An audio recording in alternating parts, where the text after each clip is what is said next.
नमस्कार दोस्तों, मैं रविंद्र रावत आप सभी का स्वागत करता हूं मेरे YouTube चैनल में। दोस्तों, कई बार आपने देखा होगा कई लोग ऐसे होते हैं कि एक ही समय पर कई तरह के प्रेम उनके साथ चलते हैं। एक के साथ अपना प्रेम प्रसंग बनाते हुए दूसरे की तरफ उनका झुकाव और दूसरे के साथ करते हुए तीसरे की तरफ झुकाव, इस तरह की स्थितियां उनके हमेशा रहती हैं। ऐसे कौन से योग होते हैं? लाल किताब में इसे कहा गया है, दो कामदेव का खेल खेलने वाला खिलाड़ी। ऐसा क्यों? ये किस युति के कारण होता है? ऐसे कौन से ग्रह योग बनाते हैं जिसके कारण ऐसा इंसान बन जाता है? आज उसी बात पर हम चर्चा करेंगे। लेकिन दोस्तों, उससे पहले मैं आपको याद दिला दूं, अगर आपने अभी तक हमारे चैनल को सब्सक्राइब नहीं किया है तो प्लीज पहले उसे सब्सक्राइब करें और बेल बटन को जरूर दबा दें, ताकि हमारे द्वारा जो भी वीडियोस बनती हैं उसकी नोटिफिकेशन आपको टाइमली मिलती रहे। एक ही समय पर दो कामदेव के खेल खेलने वाला खिलाड़ी की तरह अपना स्वभाव रखने वाला दुनियावी गृहस्थ से सुखी और प्रसन्न रहने वाला। दोस्तों, जब भी कुंडली में शनि, शुक्र और केतु इकट्ठे होते हैं तो ये योग बन जाता है। दोस्तों, आपको मालूम ही होगा कि शुक्र और शनि जब भी कुंडली में होते हैं तो उच्च के केतु होते हैं, और केतु यहाँ पर साथ में है जो शनि का चेला है, शनि का दास है। जब इस तरह से ये योग बनाता है तो यहाँ पर ऐसा इंसान जीवन में इस तरह का खिलाड़ी हो जाता है। एक ही समय पर कई प्रेम प्रसंग करते हुए भी अपनी गृहस्थी में भी खुश और अपने जीवन में भी पूरी ऐशो आराम प्राप्त करता है। केतु ऐशो आराम से संबंध रखता है। यहाँ पर ऐसा इंसान का स्वभाव ऐसा होता है कि वो हमेशा प्रेम में लिप्त रहता है। दोस्तों, ये योग आपको जीवन के शुरुआती दौर में बहुत लाभ देता है। जीवन में ना चाहते हुए भी ऐसे इंसान को प्रेम करने वाले, ऐश देने वाले बहुत लोग मिल जाते हैं। गृहस्थी भी ऐसे लोगों की अच्छी चलती है। गृहस्थी के भी वो सारे काम पूरे कर लेते हैं, अपने जीवन में हमेशा खुश मिजाज रहते हैं, और यही खुश मिजाजी उनके इस चीज का एक आकर्षण बनता है। लोगों को, अपने अपोजिट सेक्स को ऐसे लोग बहुत आकर्षित कर लेते हैं और उनको तृप्त भी कर देते हैं। लेकिन दोस्तों, जब ये कुंडली के पहले घर में हो तो ऐसे इंसान की इस प्रवृत्ति के कारण वो अपने संतान के लिए तरसता है। अपने ही अंदर ऐसी काम शक्ति होने के बावजूद जब संतान पैदा करने की क्षमता आती है तो ऐसा इंसान अपने जीवन में संतान के लिए तरसता है, उसके शुक्राणु कम हो जाते हैं। ऐसे इंसान को जीवन में रुपए पैसे की कभी कोई कमी नहीं होती, ठाट बाट की कभी कमी नहीं होती। लोगों में ऐसे इंसान का मान सम्मान बहुत अच्छा होता है, लोग उसकी तरफ आकर्षित होते हैं। लोगों से कुछ ना मांगते हुए भी लोग उसकी मदद करने के लिए, उसकी हेल्प करने के लिए, उसकी जरूरतों को पूरी करने के लिए हमेशा तत्पर रहते हैं। लेकिन अपने जीवन में इन सारी गुणों के बावजूद उसको जहाँ पुत्र संतान की लालसा होती है वहां पर कमी पैदा हो जाती है। ऐसे इंसान की अगर शादी होती है तो उसका जीवन साथी इस चीज से बिल्कुल भी नाराज नहीं होता कि आप बाहर कहीं दूसरा संबंध बना रहे हो। वो ये कहता है कि आपने घर की जिम्मेदारियां पूरी कर ली हैं, तो उसको आपके बाहर के दुनियावी हिसाब किताब में कोई दिलचस्पी नहीं है। इसी तरह से अगर कुंडली के ये दूसरे घर में हो तो ऐसा इंसान अपने ससुराल पक्ष में ही इतना ज्यादा प्रभावशाली हो जाता है, इतना ज्यादा आकर्षक हो जाता है कि उसके घर में ही, उसके जीवन साथी के घर से ही कोई ना कोई उसको पसंद कर लेता है, और उस कारण से वो अपने जीवन के सारे भोग विलास अपने ससुराल से भी प्राप्त करता है। उसको जो भी साथी मिलता है, जो भी दुनियावी सखा मिलता है, वो हमेशा उसकी जरूरतों को पूरी करता रहता है। गृहस्थ सुख में भी पूर्ण रूप से पता चलने के बावजूद सब कुछ ठीक ठाक चलता है, प्रसन्नता का माहौल घर में रहता है। स्त्रियां सौतन बनकर भी रहना पसंद कर लेती हैं। इसी प्रकार दोस्तों, अगर कुंडली में तीसरे घर में ये योग बन रहा हो तो ऐसे में अपने ही दोस्तों यारों के करीबी अड़ोस पड़ोस में ऐसे संबंध बन जाते हैं।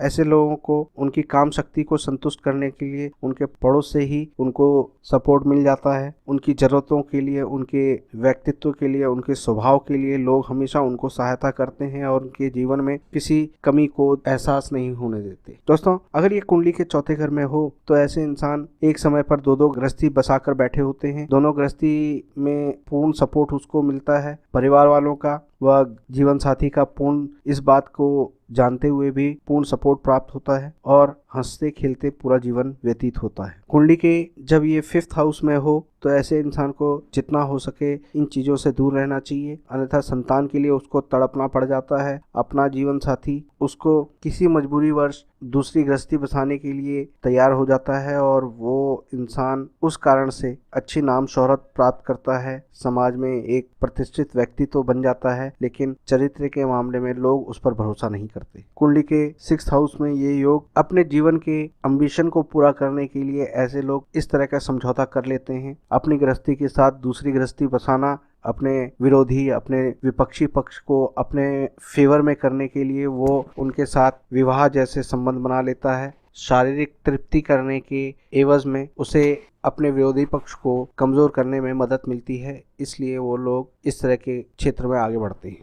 दोस्तों, कुंडली के 7वें घर में ये योग हो तो ऐसे इंसान अपने जीवन साथी के साथ पूर्ण रूप से सुखी होते हैं। जीवन में अपने कामदेव को कंट्रोल करते हुए ऐसे लोग अपने जीवन साथी के साथ अलग अलग रूप में प्रेम प्रसंग रखते हैं और इसी खुश मिजाजी के कारण उसका जीवन साथी हमेशा उनसे प्रसन्न रहता है और उसका भाग्य को पूर्ण सपोर्ट करता है। जब कुंडली के 8वें घर में हो तो ऐसे में एक्स्ट्रा मैरिटल अफेयर के कारण बदनामी का सामना करना पड़ता है, संतान की प्राप्ति में दिक्कत आती है, बढ़ती उम्र में स्वास्थ्य की दिक्कत आती है, समाज में नाम प्रतिष्ठा खराब होती है। दोस्तों, जब कुंडली के 9वें घर में ये योग हो तो ऐसे में कामदेव का पुजारी बनना इनके लिए भारी पड़ जाता है। थाने, पुलिस, यहाँ तक कि जेल तक की स्थिति इनको खड़ी हो जाती है। स्त्री ही इनके पतन का कारण बन जाती है। ऐसा इंसान अपने काम पर अगर कंट्रोल नहीं रखता तो उसके गृहस्थी का सुख, उसके जीवन की प्रसन्नता सब नष्ट हो जाती है। कुंडली के 10th हाउस में जब ये युति बन रही हो तो ऐसे में ऐसा इंसान अपने प्रोफेशनल एरिया में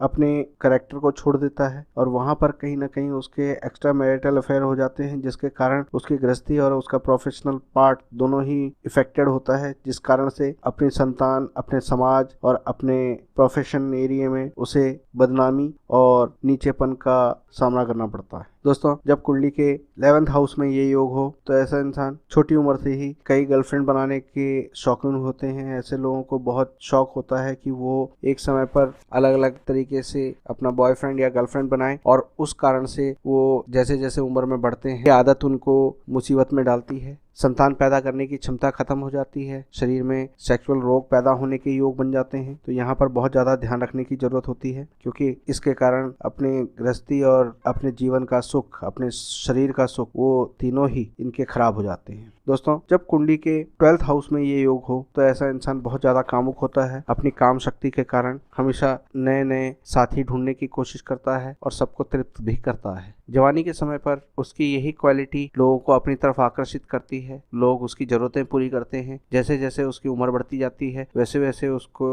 इन चीजों में पछतावा होना शुरू होता है। अपना ही जीवन साथी उनसे नाराज रहना शुरू कर देता है, बीमार रहना शुरू कर देता है और आगे चलकर उसको गृहस्थी में बहुत ज्यादा प्रॉब्लम आती है। तो दोस्तों, आज मैंने यहाँ पर आपको बताया कि शुक्र, शनि और केतु जब ये कुंडली में युति बनाकर बैठे हों तो ऐसे इंसान के अंदर कामुक शक्ति बहुत ज्यादा होती है। एक समय पर वो दो साथियों को तृप्त करने की क्षमता रखता है, लेकिन उसकी यही शक्ति आगे चलकर उसके लिए प्रॉब्लम बन जाती है। उसका स्वभाव दूसरों को अपनी तरफ आकर्षित करना, विपरीत लिंग को अपने तरफ अट्रैक्ट करने की क्षमता के कारण वो एक समय पर सबका चहीता होता है, लेकिन जैसे जैसे उम्र बढ़ती है वैसे वैसे उसके जीवन का पलटाव आता है और उसको जीवन में संघर्ष का सामना करना पड़ता है। गृहस्थ सुख खराब हो जाता है, अपने जीवन में जो प्रसन्नता है वो पूर्ण रूप से खराब हो जाती है और शरीर का नाश होना शुरू हो जाता है। तो दोस्तों, यहाँ पर सबसे बड़ी जरूरत जो होती है वो है आपके कामुकता पर कंट्रोल करना। आप अपने जीवन साथी के साथ जितना ऑनेस्ट रहें, जितना ईमानदार रहेंगे, उतना ये योग आपके लिए आपके जीवन के उच्च के केतु का फल देगा, यानी पुत्र संतान की प्राप्ति में मदद करेगा, आपको समाज में एक ऊंची मान प्रतिष्ठा देगा, जीवन के सारे ऐशो आराम आपको दिलाएगा। तो दोस्तों, उम्मीद करता हूं कि आप इन बातों का ध्यान रखेंगे। किसी भी तरह का और कोई सवाल हो, डाउट हो तो आप हमें कमेंट बॉक्स में लिख सकते हैं। ये वीडियो पसंद आई हो तो लाइक और शेयर करना ना भूलें। फिलहाल मैं अपनी वाणी को विराम देता हूँ। नमस्कार।